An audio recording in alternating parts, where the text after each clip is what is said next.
witches! Welcome back to another video, a very long overdue video. So before we get into the main video, which is the second part to the 3-part series of Meditate With Me, I'm just going to explain a little bit where I've been these last 6 months. So as many of you know, we've been in lockdown, and while that would usually give me an excuse to have all the time in the world to make videos and focus on YouTube, it really didn't.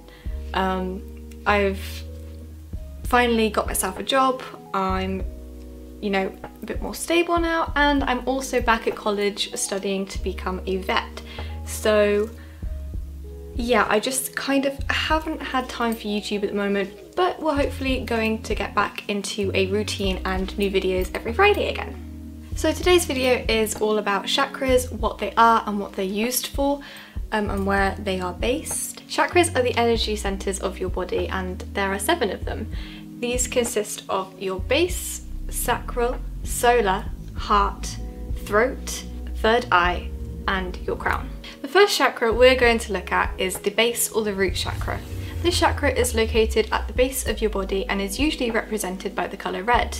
This chakra is responsible for your sexual and your survival instincts.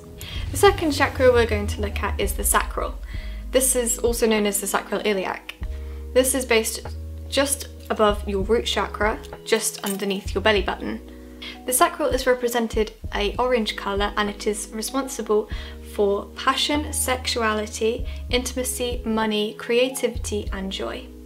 The full power of the sacral allows us to improve relationships with each other and with ourselves, and it can often be blocked by fear itself, especially fear of death.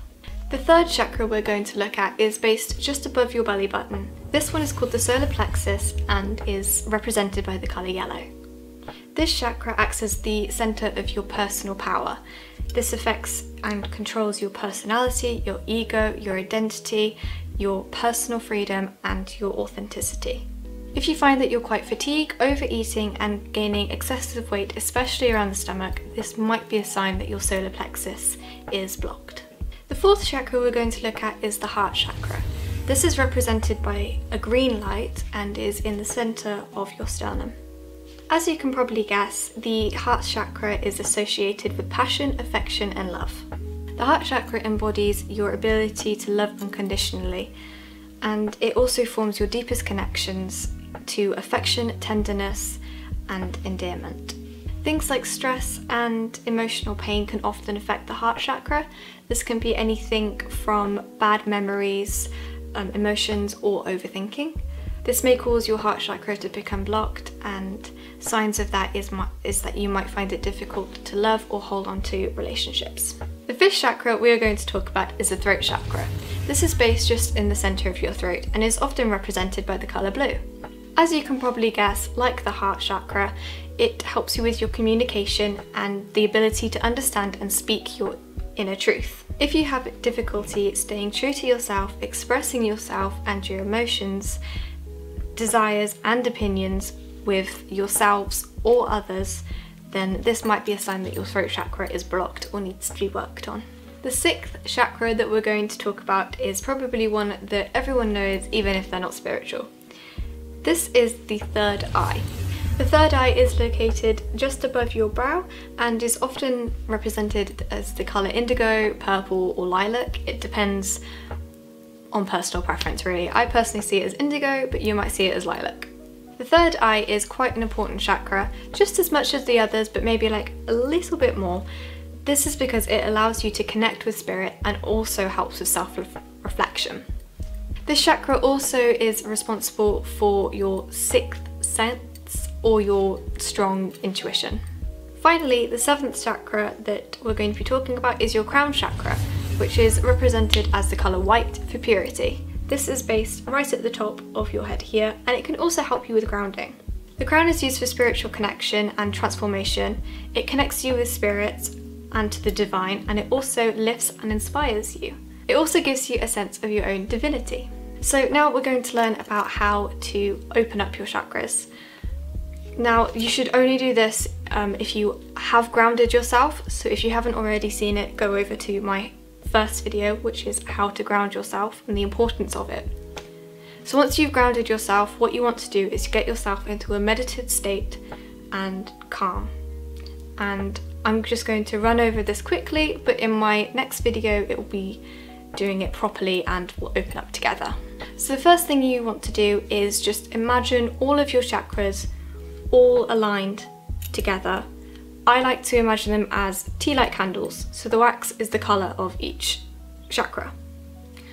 What you want to do is just imagine a light coming from the ground and coming up to each of your chakras. And imagine that this light, whenever they pass each tea light, is a tiny flame.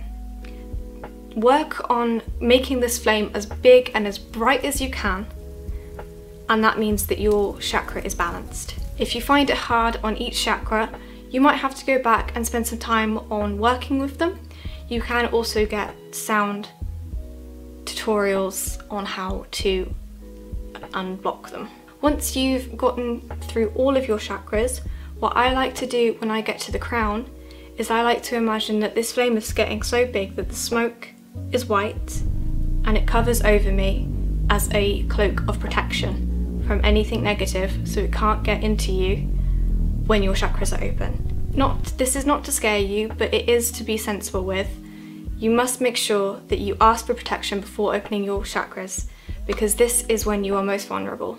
And to close down your chakras, you must always do this after a meditation or working with spirit.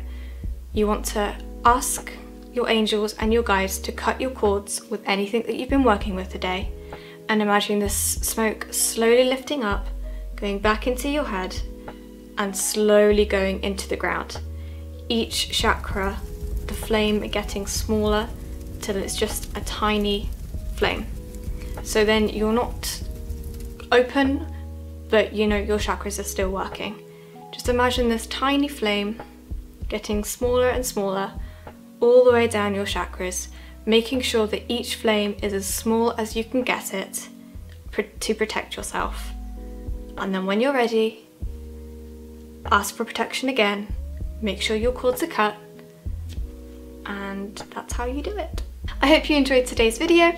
I will see you next week with the last part of this 3-part series. I will be doing a guided meditation, and yeah, stay safe, witches. Mwah!